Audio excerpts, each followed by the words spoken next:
Middle east में America और Iran के बीच संभावित शांति समझौते की खबर ने सिर्फ दुनिया की राजनीति ही नहीं बल्कि भारत की अर्थव्यवस्था, तेल की कीमतों और व्यापारिक रणनीति को भी सीधे प्रभावित करना शुरू कर दिया।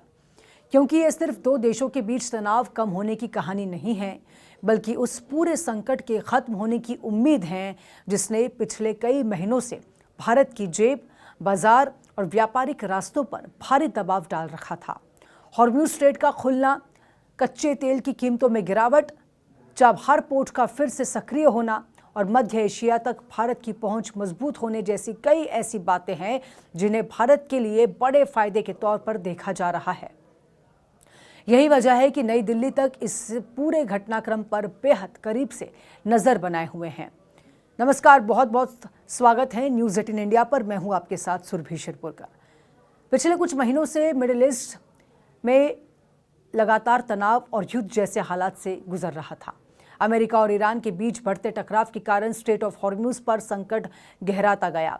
यही वो समुद्री रास्ता है जहां से दुनिया का लगभग 20% तेल कारोबार गुजरता है।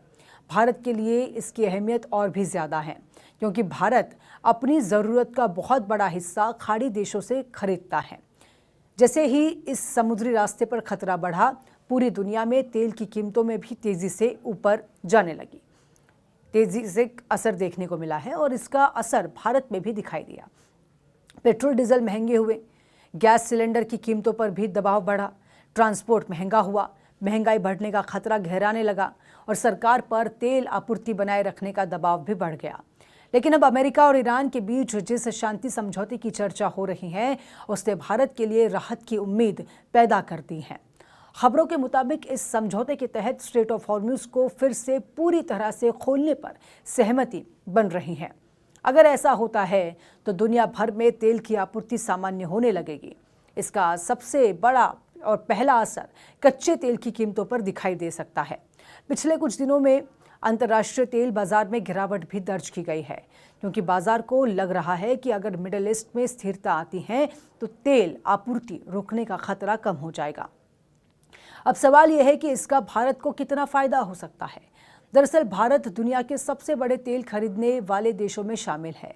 भारत अपनी ज़रूरत का लगभग 85% कच्चा तेल विदेशों से खरीदता है। ऐसे में जब अंतर्राष्ट्रीय बाजार में तेल महंगा होता है तो उसका सीधा असर भारतीय अर्थव्यवस्था पर भी पड़ता है।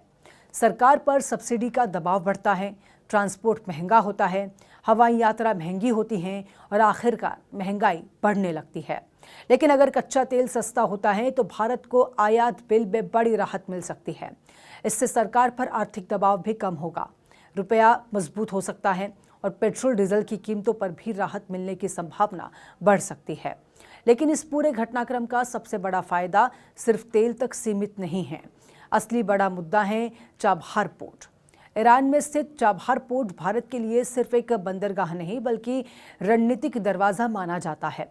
ये वो परियोजना है जिसके जरिए भारत पाकिस्तान को दरकिनार करके अफगानिस्तान और मध्य एशिया तक सीधी पहुंच बनाना चाहता है। दरअसल पाकिस्तान लंबे समय से भारत को जमीन के रास्ते व्यापार की अनुमति देने से बचता रहा है। ऐसे में चाबहार पोर्ट भारत के लिए वैकल्पिक व्यापारिक रास्ता बनकर उभरा। भारत ने इस परियोजना में बड़ा निवेश भी किया है और इसे international north south transport corridor का अहम हिस्सा माना जाता है। लेकिन अमेरिका ईरान तनाव बढ़ने और प्रतिबंधों के कारण चाबहार परियोजना पर भी अनिश्चितता बढ़ गई थी। अमेरिका ने ईरान पर प्रतिबंध सख्त किए, राहत की अवधि सीमित कर दी और भारत पर भी दबाव बढ़ा कि वो इस परियोजना से दूरी बनाए। कुछ समय पहले तक ऐसी खबरें भी सामने आई थी कि भारत चाबहार में अपनी गतिविधियां कम कर सकता है, लेकिन भारत ने साफ संकेत दिए कि चाबहार छोड़ना उसके लिए विकल्प नहीं है क्योंकि ये सिर्फ व्यापारिक परियोजना नहीं बल्कि क्षेत्रीय रणनीति का हिस्सा है। अब अगर अमेरिका और ईरान के बीच संबंध बेहतर होते हैं, प्रतिबंधों में राहत मिलती है और क्षेत्र में स्थिरता बढ़ती है तो चाबहार पोर्ट एक बार फिर पूरी क्षमता के साथ सक्रिय हो सकता है। इसका मतलब होगा कि भारत को अफगानिस्तान, मध्य एशिया और रूस तक ज़्यादा सुरक्षित और सस्ता व्यापारिक रास्ता मिल सकता है। इससे चीन, पाकिस्तान, गलियारे के मुकाबले भारत की स्थिति भी मजबूत हो सकती है। दरअसल चाबहार को हमेशा पाकिस्तान के ग्वादर पोर्ट के जवाब के तौर पर भी देखा गया है। पाकिस्तान में स्थित ग्वादर पोर्ट को चीन विकसित कर रहा है और उसे बेल्ट एंड रोड इनिशिएटिव का अहम हिस्सा माना जाता है। ऐसे में अगर चाबहार दोबारा मजबूती से शुरू होता है तो भारत को क्षेत्रीय संपर्क की इस दौड़ में बड़ा फायदा मिल सकता है। यही वजह है कि भारत इस परियोजना को सिर्फ व्यापारिक निवेश नहीं बल्कि रणनीतिक ताकत मानता है। अब यहाँ एक और बड़ा सवाल उठता है, क्या भारत फिर से ईरान से सस्ता तेल खरीद पाएगा? दरअसल कुछ साल पहले तक ईरान भारत के प्रमुख तेल आपूर्तिकर्ताओं में शामिल था। ईरानी तेल अपेक्षाकृत सस्ता माना जाता था और भारत ईरान व्यापारिक संबंध भी मजबूत थे। लेकिन अमेरिकी प्रतिबंधों के बाद भारत को ईरान से तेल खरीद लगभग बंद करनी पड़ी। इसके बाद भारत ने सऊदी अरब, यूएई, रूस और दूसरे देशों से तेल खरीद बढ़ाई। लेकिन अगर अब प्रतिबंधों में राहत मिलती है तो भविष्य में भारत फिर से ईरानी तेल बाजार तक पहुंच बना सकता है। जानकार मानते हैं कि इससे भारत को कीमत तय करने में ज्यादा ताकत मिलेगी और तेल खरीद के कई विकल्प भी खुलेंगे। हालांकि अभी सारी चीजें पूरी तरह से तय नहीं हुई हैं। शांति समझौते को लेकर कई बातें अभी भी साफ नहीं हैं। परमाणु कार्यक्रम, प्रतिबंधों में राहत और क्षेत्रीय सुरक्षा जैसे कई मुद्दे अभी बातचीत के दौर में हैं। लेकिन इतना जरूर है कि अगर अब बातचीत और कूटनीति युद्ध और सैन्य टकराव की जगह लेती दिखाई दे रही है और यही बदलाव भारत के लिए सबसे बड़ी राहत माना जा रहा है। अगर इस पूरे घटनाक्रम को बड़े नजरिए से देखें तो भारत इस संकट में सबसे इंटरेस्टिंग स्थिति में दिखाई देता है, क्योंकि भारत के अमेरिका और ईरान दोनों से अच्छे संबंध हैं। एक तरफ भारत रणनीतिक साझेदारी के तहत अमेरिका के बेहद करीब हैं, वहीं दूसरी ओर ईरान भारत के लिए ऊर्जा सुरक्षा और क्षेत्रीय संपर्क का अहम साथी रहा है। यही वजह है कि नई दिल्ली हमेशा संतुलित कूटनीति अपनाती दिखाई देती है। भारत ने कभी पूरी तरह से ईरान से दूरी नहीं बनाई और न ही अमेरिका के साथ अपने रिश्तों को कमजोर होने दिया। अब अगर मिडिल ईस्ट में वास्तव में स्थिरता आती है तो उसका असर सिर्फ तेल की कीमतों तक सीमित नहीं रहेगा।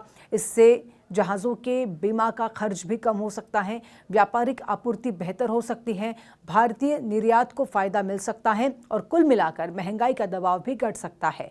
यानी आम आदमी की रसोई से लेकर शेयर बाजार तक हर जगह इसका असर दिखाई दे सकता है। फिलहाल पूरी दुनिया की नज़र इस बात पर टिकी है कि क्या ये शांति समझौता वास्तव में ज़मीन पर लागू हो पाएगा या फिर मिडिल ईस्ट की राजनीति एक बार फिर नए तनाव की तरफ मुड़ जाएगी। लेकिन अगर ये समझौता सफल हुआ तो भारत उन देशों में शामिल होगा जिसे इसका सबसे बड़ा आर्थिक और रणनीतिक फायदा मिल सकता है, क्योंकि भारत के लिए ये सिर्फ एक अंतर्राष्ट्रीय समझौता नहीं